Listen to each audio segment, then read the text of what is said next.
ప్రస్తుతం మనం వాడపల్లి గ్రామ పంచాయతీ పరిధిలో ఉన్నాము. పార్టీ సీనియర్ నేత, రాష్ట్ర నాయకులు, ఉమ్మడి ఆంధ్రప్రదేశ్లో టీడీపీ రాష్ట్ర కార్యనిర్వాహక అధ్యక్షుడిగా, తదనంతరం ప్రత్యేక రాష్ట్ర తెలంగాణ రాష్ట్రంలో రాష్ట్ర టీడీపీ ఉపాధ్యక్షుడిగా పనిచేసినారు. ప్రస్తుతం బీఆర్ఎస్ పార్టీలో సీనియర్ నేతగా కొనసాగుతున్నారు. ఎండి యూసుఫ్ గారితో ఉన్నాము. నమస్కారం సార్. సార్, మీ రాజకీయ ప్రస్థానం ఎప్పుడు మొదలైంది? మీరు సుదీర్ఘ కాలం నుంచి వివిధ పార్టీలో పనిచేస్తూ వస్తున్నారు సార్. ఆ పార్టీలకు ఎలాంటి అభివృద్ధి అందించారు సార్? నేను విద్యార్థి దశలో నేను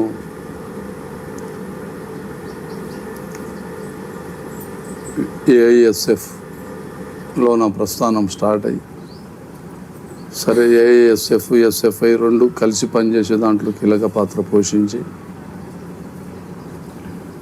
నేను హై స్కూల్, కాలేజ్ ఎన్నికల్లో ఎలక్షన్లో పార్టిసిపేట్ చేసి నేను ఆ కళాశాలలో నేను గేమ్ సెక్రటరీకి కూడా నేను కంటిన్యూ 5 సంవత్సరాలు నేను గేమ్ సెక్రటరీగా చేయడం జరిగింది. నా విద్యార్థి దశలోనే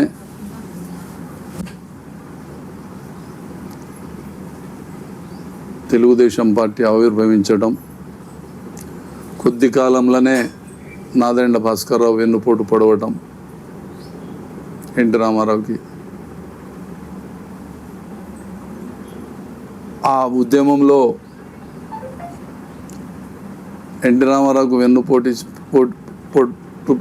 పొడిచిన ఉద్యమంలో కాంగ్రెస్ పార్టీ కావాలని చేసిందనే ఉద్యమంలో అన్ని పార్టీలు ఆ రోజు సహకరించినాయి. కమ్యూనిస్ట్ పార్టీలు, అన్ని పార్టీలు కూడా తెలుగుదేశానికి. ఆ సంఘటనతోని ప్రత్యేక రాజకీయాలు, అదేవిధంగా ఈ ఎన్నికల రాజకీయాల్లోకి రావాలనే ఉద్దేశంతో తెలుగుదేశం పార్టీకి ఆకర్షితులమై అప్పుడు ఆ రోజు నుండి తెలుగుదేశం పార్టీలో నాదెండ్ల భాస్కర్రావు యాజిటేషన్ తోటి తెలుగుదేశం పార్టీలో సపోర్ట్ చేసి అప్పటి నుంచి మొన్న పార్లమెంట్ ఎన్నికలు, నిన్నగాక గతంలో జరిగిన పార్లమెంట్ ఎన్నికలు 18 పార్లమెంట్ ఎన్నికల్లో తెలుగుదేశం పార్టీ ఎన్నికలో తెలంగాణలో పోటీ చేయకపోవటం, అటువంటి పరిణామాలతోటి ప్రజలతోని కాంగ్రెస్కు వ్యతిరేకంగా ఉద్యమాలు చేసిన ఒక ఉద్యమ నాయకుడిగా తెలుగుదేశం పార్టీ ఎన్నికల్లో పోటీ చేయలేదనే ఉద్దేశంతో ఒక ప్లాట్ఫామ్ కావాలనే ఉద్దేశంతో ఎలాంటి షరతులు లేకుండా కాంగ్రెస్కు వ్యతిరేకమైన ఒక ప్లాట్ఫామ్ కావాలనే ఉద్దేశంతో టీఆర్ఎస్ పార్టీలో జాయిన్ అయినా. ప్రస్తుతం ఆ టీఆర్ఎస్ పార్టీలోనే కాంగ్రెస్కి వ్యతిరేకంగా ఈరోజు కూడా నేను పనిచేస్తున్నాను. అదేవిధంగా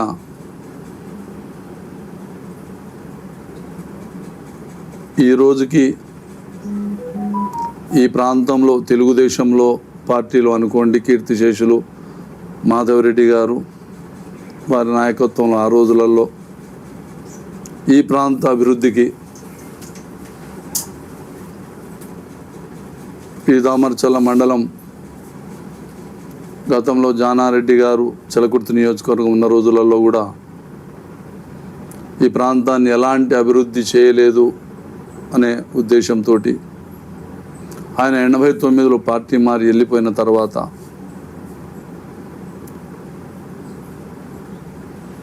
ఎన్నో పదవులు అనుభవించి పార్టీకి దూరమైనందుకు, జానారెడ్డి వెళ్ళిపోయినందుకు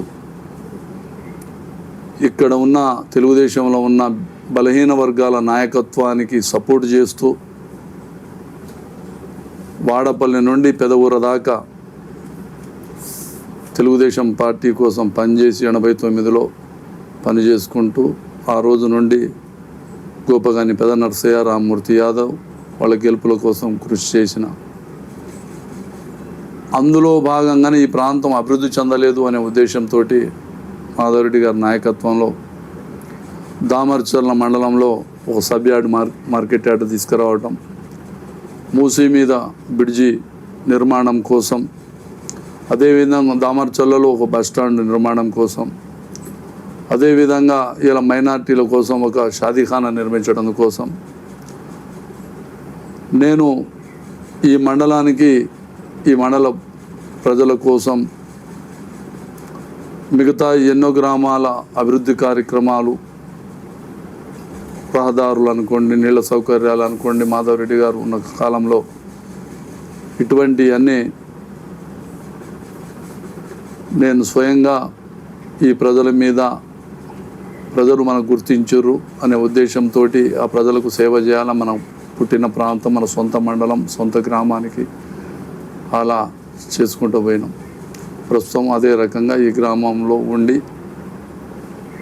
మనం ఈ రాజకీయాలు కాంగ్రెస్కి వ్యతిరేకంగా కేసీఆర్ గారి నాయకత్వంలో మనం పనిచేస్తున్నాం. సార్, మీరు సుదీర్ఘమైన రాజకీయ చరిత్ర ఉంది, సుదీర్ఘమైన కాలం నుంచి రాజకీయ పార్టీలో కొనసాగుతున్నారు. ఇప్పటి వరకు ఎస్సీ, ఎస్టీ, బీసీ, మైనార్టీలకు ఏ పార్టీలో ఎక్కువ ప్రాధాన్యత దక్కిందంటారు సార్? వాస్తవంగా స్వాతంత్రం వచ్చిన కాడి నుంచి రాజకీయాల్లో మనం వెనకకు పోయి తిరిగేసినట్టయితే తెలుగుదేశం పార్టీ ఎన్టీ రామారావు గారు వచ్చిన తర్వాతనే, ఆ సమయానికి 82 టయానికి ఎన్టీ రామారావు గారు వచ్చిన తర్వాతనే ఈ రిజర్వేషన్లు తీసుకొచ్చి ఇవాళ బీసీలు, ఎస్టీలు, ఎస్సీలు, మైనార్టీలు, మహిళలు ఇలా రాజకీయంగా వాళ్ళు ఎదిగేటందుకు కారణమైంది. అదేవిధంగా దాంట్లో ప్రధానంగా మాండలిక వ్యవస్థ తీసుకురావటం వల్ల ఈ గ్రామాలలో, ఎక్కడో కుగ్రామాలలో ఉన్న ప్రజలు కూడా రాజకీయాలలో పాల్గొనేటట్టుగా చేసిన ఘనత అది ఆ రోజులలో తెలుగుదేశం పార్టీది. ప్రస్తుతం సరే ఎన్టీ రామారావు గారి దగ్గర కేసీఆర్ గారు పనిచేసారు వారి నాయకత్వంలో, కాబట్టి ఈరోజు కూడా ఇవన్నీ కొన్ని టీఆర్ఎస్ పార్టీలు కూడా బలహీన వర్గాలకు, మైనార్టీలకు అందరికీ ఈరోజు సముచిత స్థానం టీఆర్ఎస్లో దొరుకుతున్నది. అదేవిధంగా ఈరోజు బీసీ రిజర్వేషన్ల మీద కూడా ఓట్ల కోసం రాజకీయ పార్టీలు ఎన్నో మాట్లాడుతున్నారు, వాళ్ళ లబ్ధి కోసం మాట్లాడుతున్నారు. అది సాధ్యమయ్యేది ఉంటే కేసీఆర్ గారు ఆ ప్రయత్నం చేసిర్రు. న్యాయపరంగా సుప్రీంకోర్టు గైడ్లైన్స్ ప్రకారం సాధ్యం కాదు అనే ఉద్దేశంతో జరిగింది తప్ప కాంగ్రెస్ వాళ్ళకంటే కేసీఆర్ గారికి వారి మీద ప్రేమ ఉన్నది. కేసీఆర్ గారికి బలహీన వర్గాల మీద ప్రేమ ఉన్నది, అటువంటిది ఏం లేదు. ఇది ఓట్ల కోసం, ప్రజలకు మభ్యపెట్టేటందుకోసమే రాజకీయాలు తప్ప ఒక రకంగా కాంగ్రెస్ పార్టీ, ఒక రకంగా బీజేపీ కూడా హిందూయిజం తీసుకొచ్చి దీంట్లో ముస్లింలకు న్యాయం జరుగుద్ది బీసీ రిజర్వేషన్ వల్ల అని చెప్పి వాళ్ళు మాట్లాడటం. ఇదేంటంటే రాజకీయంగా ప్రజలకు, బీసీలకు, బీసీ ఓట్లు కొల్లగొట్టేటందుకోసం వాళ్ళు చేస్తున్న పనే తప్ప వేరేది కాదు. ఇది ప్రజలందరూ కూడా గమనించాల్సిన అవసరం ఉన్నది. దాంట్లో ఎవరు ఏమిటి ప్రజలు గమనిస్తుంటారు. స్వచ్ఛందంగా ఇలా ప్రజలు సామాన్యులేం కాదు, ప్రజలు కూడా చాలా తెలివిగల వాళ్ళు. ఏ రాజకీయ పార్టీ స్టాండ్ ఏందనేది ప్రజలు కూడా దాన్ని మనం ఏ రాజకీయ పార్టీ ఎన్ని ఎత్తులు వేసినా కానీ వాస్తవంగా ఎవరు ఎంత చేసిర్రు అనేది ప్రజలే నిర్ణయించుకుంటారు. సార్ ఇప్పుడు 42% బీసీ రిజర్వేషన్ ఇక్కడ స్థానికంగా ఆర్డినెన్స్ పాస్ చేసి కేంద్రాన్ని పంపారు. కేంద్రం ఏమంటుందంటే 9వ షెడ్యూల్ని సవరణ చేస్తేనే తప్ప ఇది సాధ్యపడదని వాళ్ళు అంటున్నారు. మరి దీని ద్వారా ఇప్పుడు బీసీలకు విద్య, ఉద్యోగ, స్థానిక సంస్థలనే ఈ రిజర్వేషన్ 40% అంటున్నారు సార్. దాన్ని చట్టసభల్లో కూడా చేయాలని బీసీ మేధావులు, బీసీ సంఘాలు డిమాండ్ చేస్తున్నారు. దీన్ని ఏ విధంగా చూడొచ్చు సార్? ఒక సీనియర్ నాయకుడిగా మీరు ఏం చెప్తారు సార్? కాంగ్రెస్ పార్టీ మేము ఉద్యోగాలలో వాటిల్లో కూడా మేము ఈ బీసీ బిల్లును పాస్ చేసినాం అంటున్నారు. వాస్తవంగా మీకు చిత్తశుద్ధి, కాంగ్రెస్ ప్రభుత్వానికి, కాంగ్రెస్ నాయకులకు చిత్తశుద్ధి ఉంటే మీరు అసెంబ్లీలో బిల్లు పాస్ చేసిన తర్వాత అఖిల పక్షానికి ఢిల్లీకి తీసుకుపోతామని చెప్పారు. మీరు ఎందుకు చెయ్యలేదు?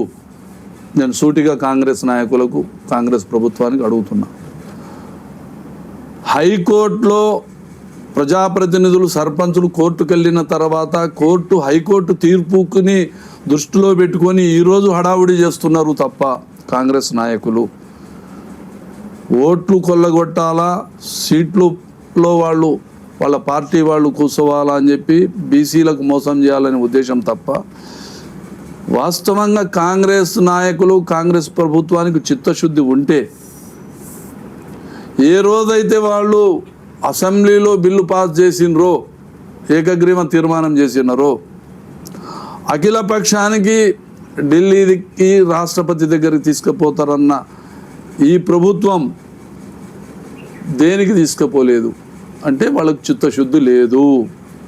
వాళ్ళు చిత్తశుద్ధి ఉన్నట్టయితే ఆ రోజు బిల్లు వచ్చిన కాడి నుంచి ఈ రోజు దాకా కోర్టు ఈరోజు వాస్తవంగా ఈరోజు పల్లెలు మొత్తం ఇలా గ్రామ పంచాయతీలు చాలా చిన్న గ్రామ పంచాయతీలు అయినాయి. 500 జనాభాకు గ్రామ పంచాయతీ అంది. పల్లెల్లో ఈరోజు అభివృద్ధి కుంటుబడిపోయింది. సుమారు 2 సంవత్సరాలు కావస్తుంది. ఇలా కేంద్ర ప్రభుత్వ నిధులు, స్థానిక సంస్థలు ఎన్నికలు లేవు కాబట్టి నిధులు వస్తలేవు.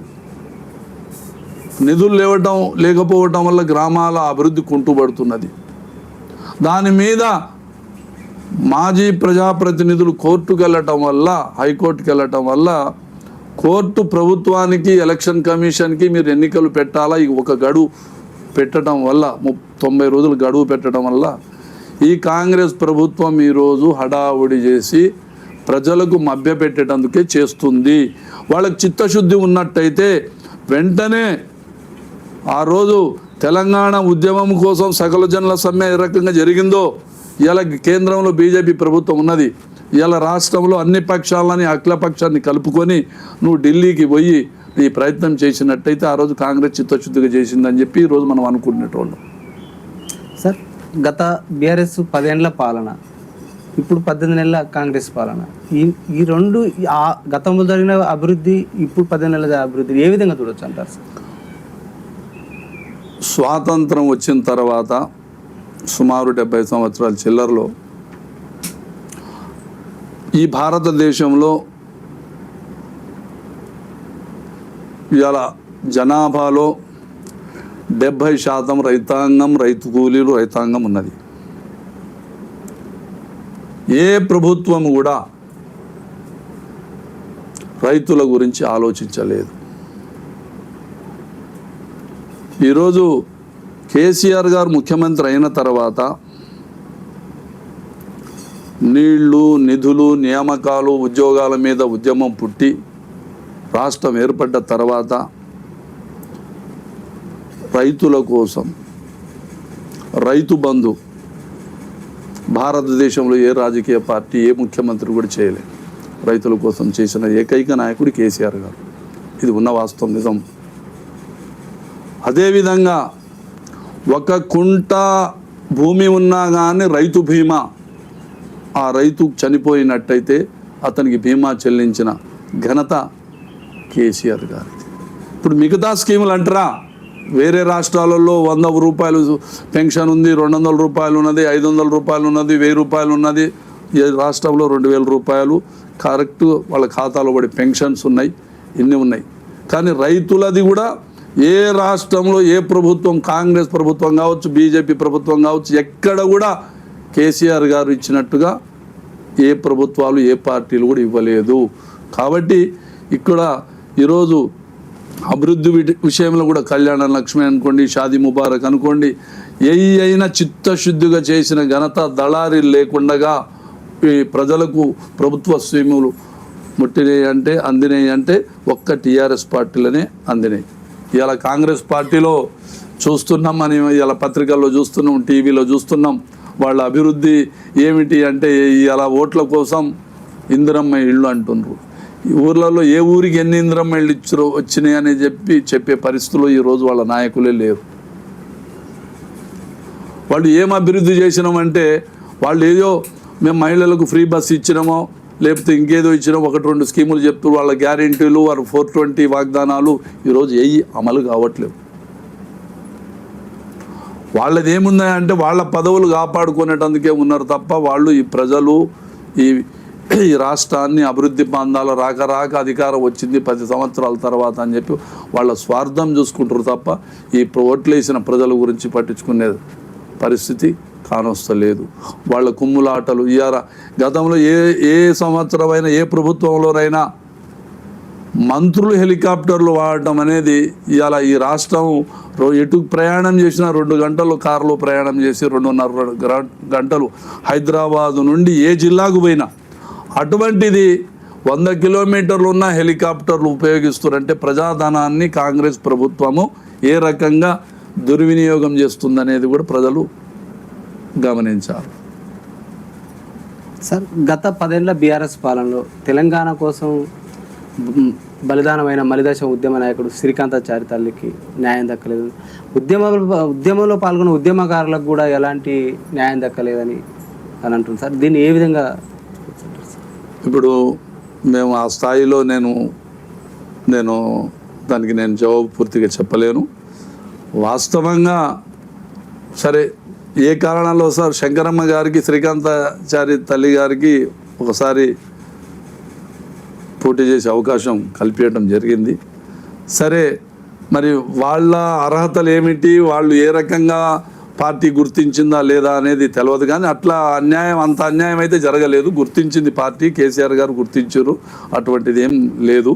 సరే మరి ప్రతి వాళ్ళు స్వాతంత్రం కోసం పోరాడిర్రు అంటే ఈరోజు వెనకట స్వాతంత్రం కోసం పోరాడినంటే లక్షల మంది పోరాడిరు, కానీ కొన్ని పేర్లే కానొస్తున్నాయి పటాల మీద. మనం స్వాతంత్ర దినోత్సవం వచ్చిందంటే కొద్దిమంది పేర్లనే చెప్పుకుంటాం, కానీ లక్షల మంది బలిదానాలు అయినాయి.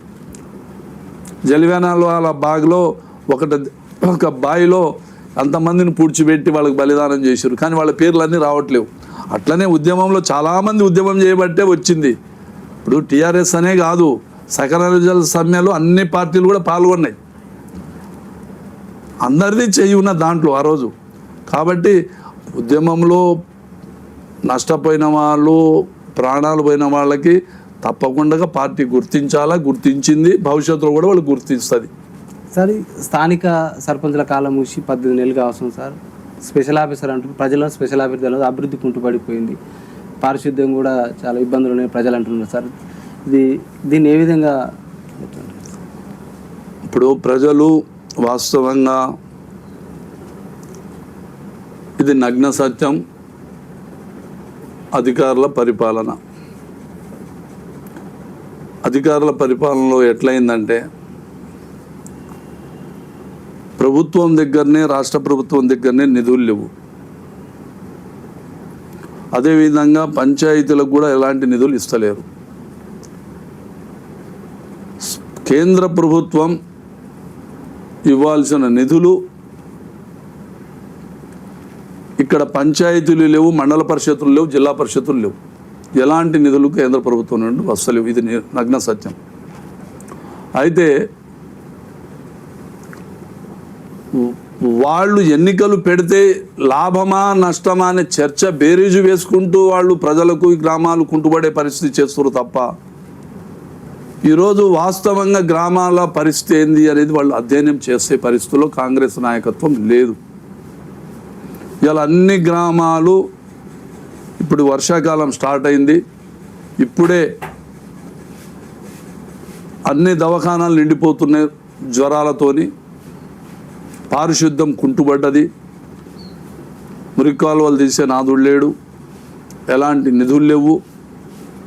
ఇవన్నీ వాళ్ళ కాంగ్రెస్ పార్టీ నిర్లక్ష్యం వల్లనే ఇది జరుగుతుందనేది ప్రజలు గమనిస్తున్నారు. ఇది వాస్తవం.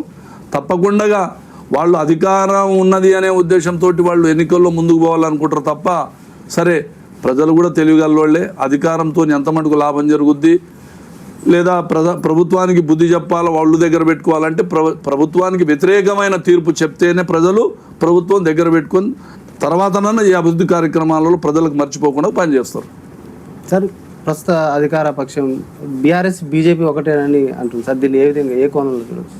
సరే, అది మనం ఆ స్థాయిలో మనం మాట్లాడకూడదు, కానీ దాన్ని ఖండించటం కూడా జరిగింది రాష్ట్ర నాయకత్వం. కేటీఆర్ గారు వాళ్ళు అటువంటిది లేదు, వీళ్ళు ఏయో కావాలని ఒక టీడీపీ ఎంపీ సీఎం రమేష్ చెప్పిండు, ఇట్లా కేటీఆర్ అన్నాడు అన్న దాని మీద మరి ఎన్ని రోజులు ఎందుకు ఆగినరు వాళ్ళు. తర్వాత దాంట్లో ఒక వివరణ కూడా వచ్చింది. కవిత జైలు నుంచి ఎప్పుడు విడుదలైనది, ఈయన కేటీఆర్ నాకు ఎప్పుడు కలిసిండు అనే దానికి కూడా వ్యత్యాసం ఉన్నది. అది కలుస్తలేదు.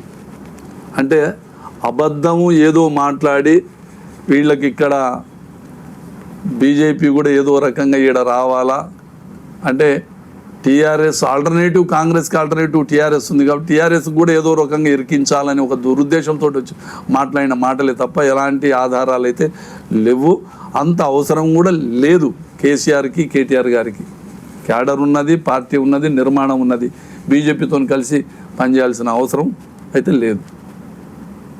సార్, మీరు టీడీపీ నుంచి బీఆర్ఎస్లోకి వచ్చారు సార్. మీతో పాటు బడవలింగ యాదవ్ గారు కానీ, కటికం సత్తయ్య గారు కానీ, అంటే ఇప్పుడున్న మంత్రులు కూడా కొంతమంది వచ్చారు. వాళ్ళందరికీ గుర్తింపు ఉంది, మిమ్మల్ని ఎందుకు గుర్తించలేకపోయింది సార్ బీఆర్ఎస్ పార్టీ? మేము చెప్పాను కదా, మనం ఎలాంటి షరతులతోని మనం జాయిన్ కాలేదు. వాళ్ళు పిలిచినప్పుడు కానీ మనం పోవాలనే ఉద్దేశంతో కానీ మనం ఈ పార్టీలో జాయిన్ కాలేదు. మన వెనక ఉన్న ఒక తెలుగుదేశం పార్టీ ఎన్నికల్లో పోటీ చేయలేదనే ఉద్దేశంతో మనం కాంగ్రెస్కి వ్యతిరేకంగా ఒక ప్లాట్ఫామ్ కావాలనే ఉద్దేశంతో మనం వచ్చినాం. మనం దాని మీద మనం ఎలాంటి ప్రయత్నం కూడా చేయలేదు. వాళ్ళు ఏ గుర్తింపు ఇచ్చినా పార్టీలో గుర్తింపిస్తారు, ఏదైనా ఇస్తారు తప్ప నేను అవన్నీ చూసిన.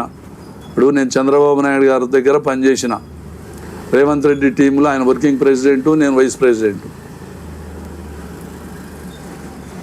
తర్వాత దాంట్లో ఉన్న సీతక్క మా టీంలోనే ఉండే, చెప్తున్నా. వేమిరెడ్డి నరేందర్ రెడ్డి, పటేల్ రమేష్ రెడ్డి అందరితో చేసిన.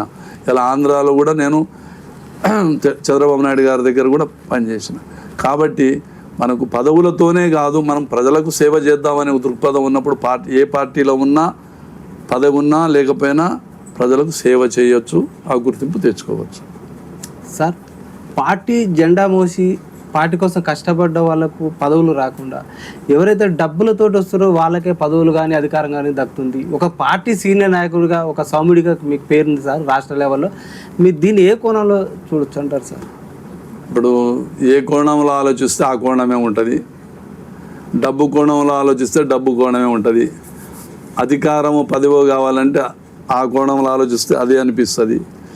ఏదైతే ఏందిలే అని మనం ప్రజల కోసం పనిచేస్తున్నాం, అదే తృప్తిలే మనకు అనుకుంటేనేమో అదే తృప్తి.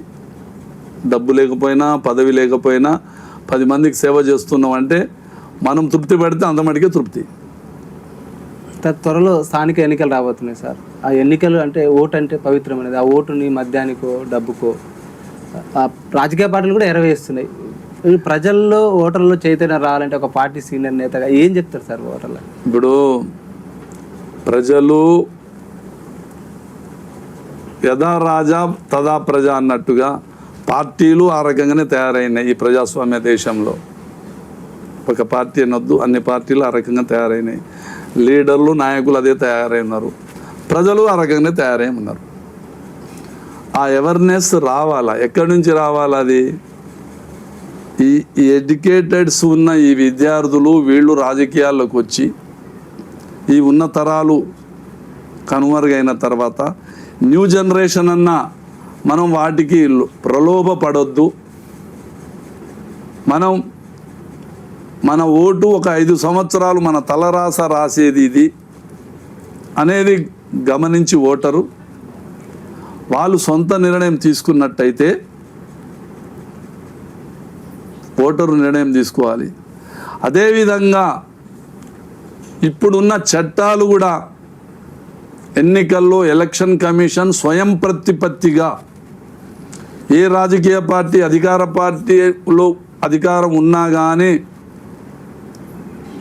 వాళ్లకు తొత్తుగా వ్యవహరించకుండా స్వేచ్ఛగా ఎలక్షన్ కమిషన్ ఎన్నికలు నిర్వహించినట్టయితే, ఆ చట్టాన్ని అమలు చేసినట్టయితే, ఇప్పుడున్న చట్టాన్ని ఇంకా కఠినతరం చేసి డబ్బు మద్యాన్ని దూరం చేసి, తర్వాత సభలు సమావేశాలు జనము లేకుండగా ఓ మీడియా ద్వారానే ప్రజలకు సందేశం ఇచ్చి ఎన్నికలు నిర్వహిస్తే భవిష్యత్ తరాలలోనన్నా ఈ మార్పు రేపు రావాలి. అది మనం చూడాలి. మనం చూడలేకపోయినా భవిష్యత్ తరాల కన్నా అది కాని రావాలి. కాబట్టి దీంట్లో ప్రజల్లో ఉండాలా, పార్టీలలో ఉండాలా, నాయకులలో ఉండాలా, అందరిలో ఉండాలి.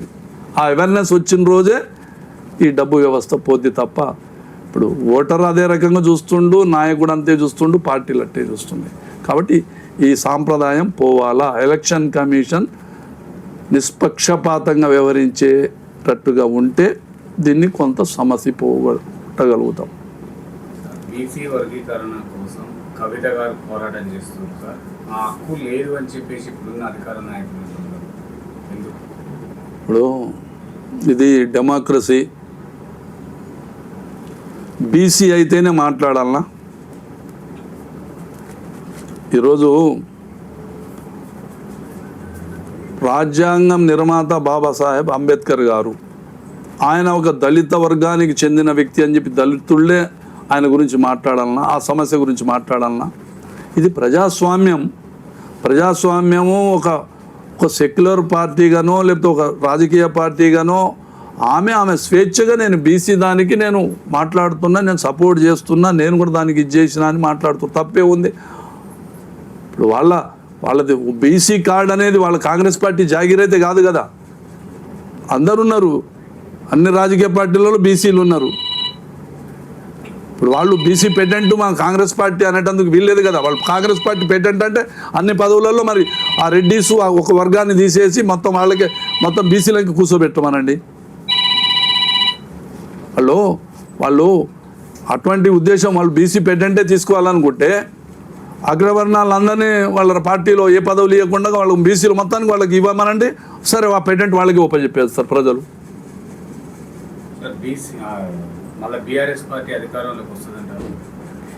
ఖచ్చితంగా వస్తుందయ్యా. ఎందుకంటే ఈరోజు ప్రజలు, అధికారులు, అధికార యంత్రాంగం అందరూ కూడా ఆ ప్రభుత్వమే బాగుంది. ఈరోజు పరిస్థితి, కాంగ్రెస్ పరిస్థితి ఏమిటి? దొంగ వాగ్దానాలు చేసిర్రు. కళ్యాణ లక్ష్మితో పాటు తులం బంగారం అన్నారు. ఆ తులం బంగారం ఎడిపోయింది. ఇలా వాస్తవంగా మీరు రైతులకు అడగండి, నీకు ఎన్ని రైతు బంధు వేసిన ఓట్ల కోసం టక్క వేసినామన్నారు. అంతకుముందు 6 నెలల క్రితం డబ్బులే రాలే, కొన్నింటికి నాకే రాలే. అన్నీ ఏంటంటే ఓట్ల కోసం మాట్లాడుతారు తప్ప వాళ్ళు చిత్తశుద్ధిగా మాట్లాడతలేరు. నిజంగా అందరికి ఇచ్చినామంటే ప్రతి గ్రామంలో రైతులు ఎంతమంది ఉన్నారు, ఎంతమందికి ఇచ్చినామని చెప్పి వాళ్ళు బహిరంగ వేదికల మీదకి వచ్చి, రైతు వేదికలు ఉన్నాయి ప్రతి మండలంలో, ఇంతమంది రైతులు ఉన్నారు, ఇంతమందికి ఇచ్చినామని చెప్పి ఛాలెంజ్ చేసి చెప్పమనండి. లేదు, ఇచ్చినామని చెప్తారు తప్ప ఇవ్వలేదు. రైతు బంధు కూడా అందరికీ ఇవ్వలే వాళ్ళది. ఇప్పుడు అన్నీ ఏదో ఒక సాకుతోని ఇలా ప్రతి స్కీమ్ ఏదో ఒక వంక పెట్టి కింద ఏదో లొసుకు పెట్టి ఆ స్కీమ్ని బడ్జెట్ తగ్గించి మేము ఇచ్చినామని చెప్పుకునేటందుకు ఉపయోగిస్తున్నారు వాళ్ళు ఏ స్కీమునైనా. సార్, ఇప్పుడు అధికార పక్షం ఏమంటుందంటే గత 10 ఏళ్లలో బీఆర్ఎస్ పార్టీ ఆర్థిక దోపిడీ కొనసాగించింది. ఇప్పుడున్న పథకాలు ఒక్కొక్కటి అమలు చేస్తున్నాం కానీ ఆ అప్పులకే మేము ఆ మిత్తిలకే సరిపోతుంది కానీ అధికార పక్షం అంటే దీన్ని. ఇప్పుడు కేసీఆర్ గారు సరే కాళేశ్వరమా ఏదో పెద్ద ప్రాజెక్టులు తెచ్చిండు, సరే మిగులు బడ్జెట్ ఉన్న రాష్ట్రంలో ఇంకా మళ్ళీ అప్పు చేసిండు తెచ్చిండు అని మాట్లాడుతున్నారు. అది స్ట్రక్చర్ కానొస్తున్నది. ఇప్పుడు రేవంత్ రెడ్డి గారు, ఈ ముఖ్యమంత్రి గారు, ఇప్పుడు వాళ్ళు ఎంత అప్పు తెచ్చిర్రు, వాళ్ళు ఏం చేస్తుర్రు అనేది కూడా వాళ్ళు వైట్ పేపర్ ఏమైనా ఇష్యూ చేస్తుర్రా? ఇటుగూడి కేసీఆర్ గారు తెచ్చిండ్రు, అప్పు తెచ్చిర్రు, ఇది చేసిర్రు, అది చేసిర్రు అని మాట్లాడుతున్నారు. వాళ్ళు తెచ్చిన్నారు, ఆ ప్రభుత్వం కేసీఆర్ గారు తెచ్చిండు, టీఆర్ఎస్ ప్రభుత్వం. సరే మీరేం చేసిర్రు అని నేను చెప్తున్నారు. ఈ 18 నెలల్లో మీరేం చేసిర్రు? మీరెంత అప్పు తెచ్చిర్రు? మీ దగ్గర ఏమి డబ్బులు ఉన్నాయి? మీరు ఏ రకంగా ఇది చేస్తున్నారు? ఇప్పుడు ఎదుటి పార్టీ వాళ్ళకి విమర్శించేటందుకు మనం కూడా ఎంత చిత్తశుద్ధితో ఉన్నాం, మనం ఎంత ప్రజలకు చేస్తున్నాం, మనం ఏం చేస్తున్నాం అనేది మనం కూడా చెప్పాలి ప్రజలకు. కానీ ఎదుటోడి మీద ఏదో ప్రతిపక్షం కదా ఏదో ఒక మాట మాట్లాడదాం, వాళ్ళ మీద నెపమేద్దాం అనుకుంటారు తప్ప అటువంటిది ఏం లేదు. ఇలా ఇప్పుడు మీకు ప్రజలు ఓట్లేసిర్రు అంటే ఏంది? ఆ పార్టీ కంటే మీరు ఏదో మంచిగా చేస్తారని మీకు ఓట్లేస్తేనే మీకు సీట్లు ఎక్కువ వచ్చినాయి, మీరు అధికారంలోకి వచ్చినారు. సరే మీరు దానికంటే బెటర్గా చేసి చూపించరాదండి.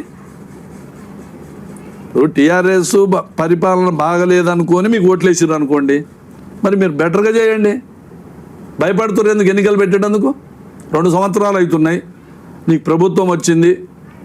ఇలా మున్సిపాలిటీలు, గ్రామాలు, మండల పరిషత్తులు, గ్రామ పంచాయతీ ఎందుకు ఎన్నికలు పెడతలేరు? భయం ఎందుకు మీకు?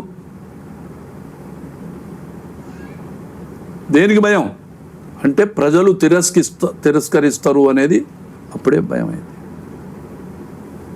మరి చూస్తుర్రు అంటే వెంకటరెడ్డి మన ఉత్తమ్ కుమార్ రెడ్డి హెలికాప్టర్లు హైదరాబాద్ నుంచి నాగార్జున సాగర్కి రావాలన్నా?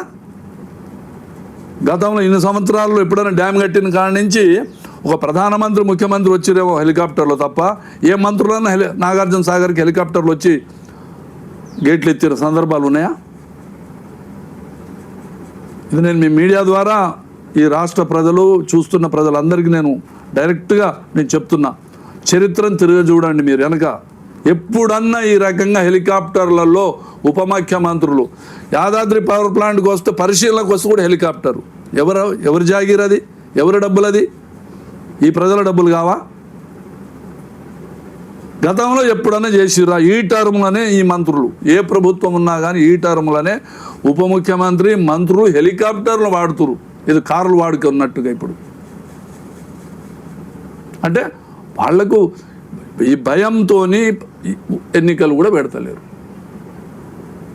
సార్, స్థానికంగా ఉన్న యాదాద్రి థర్మల్ పవర్ పాయింట్లో స్థానిక యువకులకు ఉద్యోగ కల్పన లేదంటారు, ఉద్యోగాలు ఇస్తలేదంటారు. అలాగే భూములు కోల్పోయిన భూ నిర్వాసితులు కూడా నష్టపరిహారం కొంతమందికి అందలేదంటున్నారు. సార్, ఒక సీనియర్ నాయకుడిగా మీరు అది వాస్తవంగా ల్యాండ్ లూజర్స్కి, పట్టా భూములు పోయిన వాళ్లకు 500 చిల్లర మందికి ఉద్యోగాలు ఇవ్వాలి. వాళ్ళ జాబ్ కార్డ్స్ తయారైనాయి, వాళ్ళకు ఉద్యోగాలు ఇవ్వాల్సిన అవసరం ఉన్నది. తర్వాత ఆ యాదాద్రి పవర్ ప్లాంట్లో రిహాబిలిటేషన్ సెంటర్స్ ఉన్నాయి, కపుర తండ, మోదుల తండ అని, వాళ్ళకు కూడా ఉద్యోగాలు ఇవ్వాలని అనేది జరిగింది. అయితే వాస్తవంగా వాళ్ళకి ఎంప్లాయ్మెంట్ ఇచ్చేటందుకు ఇలా కంప్లీట్ కాలేదు, వాళ్ళ జీతాలు ఎక్కడ ఇవ్వాలనే దురుద్దేశంతో, బడ్జెట్ అవుతుందనే ఉద్దేశంతో వాళ్ళకి ఆర్డర్లు ఇస్తలేరు.